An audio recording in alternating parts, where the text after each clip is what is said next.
పంచాంగకర్తలు ఇప్పుడు వారు పురస్కారం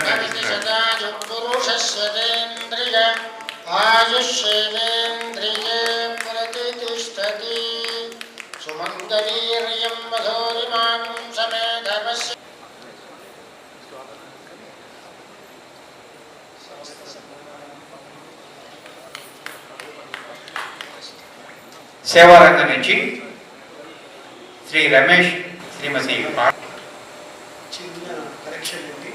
నేను పంచాంగకర్తని కాదు, ఆవిడ పంచాంగకర్త. కాబట్టి ముందుగా ఆవిడ నేను ముక్కలు మాట్లాడమని తర్వాత నేను మాట్లాడతాను. శ్రీ గురుభ్యో నమః. శ్రీ మహాగణాధిపతే నమః. శివాయ గురువే నమః. పెద్దలందరికీ నా నమస్కారాలండి. మీరు వాస్తవమే చెప్పారు. నేను నాన్నగారు గతించిపోయిన తర్వాత నేను ఒంటరిగా ఈరోజు చేసింది ఏమీ లేదు. నాన్నగారితోనే నేను అన్నీ చేసుకుంటూ వచ్చాను. ఆయన లేని లోటు నాకు ఈయన ద్వారా భర్తీ అయింది. కొన్ని సందర్భాలలో తండ్రి గారు లేని లోటు చాలా ఎక్కువగా ఉంటుంది ఆడపిల్లలకి.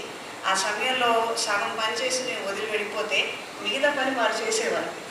ఇందాక మీరు అన్నారు కదా అమ్మగారు, మీరు అన్న మాటకి నేను అంగీకరిస్తాను. వారు కాస్తంత ఎక్కువ, నాకన్నా కొంచెం ఎక్కువ శ్రమిస్తారు. నాకన్నా కొద్దిగా నా బరువు బాధ్యతలు ఆయన ఎక్కువ మోస్తారు.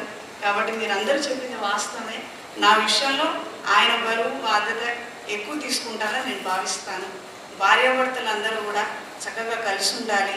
పెద్దలు చెప్పినట్టుగా అందరూ అన్యోన్యంగా ఉంటే బాగుంటుంది. ముఖ్యంగా మీరు ఇక్కడ గమనించింది మరోలాగా అనుకోవద్దు. మీరందరూ పెద్దలు, మీకు ఎక్స్పీరియన్స్ ఎక్కువ. కానీ నేను చూసిన వాస్తవం మాట ఏంటంటే, మన తల్లిదండ్రులు ఎలా అయితే మనల్ని పెంచారో అది మన మీద బాగా రిఫ్లెక్ట్ అవుతుంది. ఇప్పుడు ఇంతమంది భార్యాభర్తలు సమానమే, చక్కగా కలిసిమెలిసి ఉండాలి, కష్టాన్ని పంచుకోవాలి, నష్టంలో కలిసి ఉండాలని అనుకుంటున్నాం. అంటే మనకి ఆలోచన కల్పించిన మన పెద్దవాళ్ళది. ప్రత్యేకంగా ఆయన విషయంలో కావచ్చు, నా విషయంలో కావచ్చు, మా అత్తగారు, మామగారు, అలానే మా తండ్రి గారు బ్రహ్మశ్రీ ములుగు రామలింగేశ్వర వారి ప్రసాద్ సిద్ధాంతి గారు, మా అమ్మగారు, వీళ్ళందరికీ నేను ఎంతగానో రుణపడి ఉన్నాను. ఎక్కువ సమయం తీసుకోలేకపోతున్నాను, మరోలాగా అనుకోవద్దండి. మా వారు మాట్లాడతారు ఇప్పుడు. మాట్లాడమంటారా? ఇందా సమయం.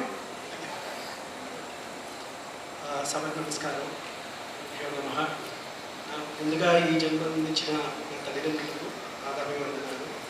తరువాత నా గృహస్థాశ్రమానికి పునాదులు వేసిన మామగారు, మా అత్తగారు, కన్యాదాత చేసిన గృహస్థాశ్రమం సాఫీగా నడిపించడానికి కూడుకున్న వారికి మళ్ళీ నా బాధపడుతున్నాను. ఇప్పటి వరకు పంచాంగకర్త అని అనుకుంటున్నాం. అయితే ఎందుకు మనం పంచాంగకర్తగా అనుకుంటున్నాం? ఎందుకు చేతో పడుకుంటానండి, ఎందుకు మనం అది తీసుకోవాల్సి వచ్చింది? వారి నాన్నగారు సరే 40 సంవత్సరాలుగా పంచాంగం రాసి జ్యోతిష్యం చెప్పి తనకంటూ ఒక సుస్థిరమైన స్థానం సంపాదించుకున్నారు. అయితే వారసత్వంగా వచ్చిన విద్యని స్త్రీగా అందిపుచ్చుకోవడం అనేది ఈ సమాజంలో చాలా ఛాలెంజింగ్ విషయం. అయితే ముందుకు లాగేవాళ్ళు, ముందుకు ప్రోత్సహించేవాళ్ళు చాలామంది ఉంటారు, వెనక్కి లాగేవాళ్ళు చాలామంది ఉంటారు.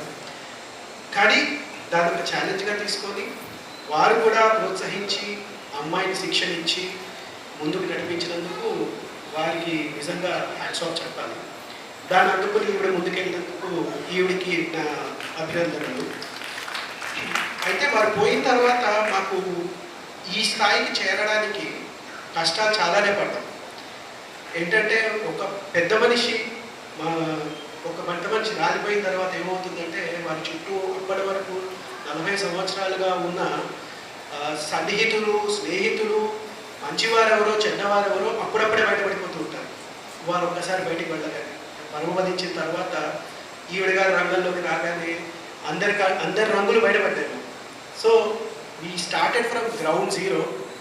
సో ఇప్పుడు ప్రస్తుతం మేము ఇక్కడ ఉన్నాము అని అంటే బహుశా ఆ గ్రౌండ్ జీరో నుంచి చేసిన పనికి రికగ్నిషన్, అది మాకు గుర్తింపు లభించినందుకు, అమ్మవారి ఆశీర్వచనాలు మాతో ఉన్నందుకు, పైవారు అభిదేవతల ఆశీర్వచనాలు మాకు ఉన్నందుకు మీ అందరి సహకారాలు మాకు అందినందుకు కృతజ్ఞతలుగా చెప్పాలి.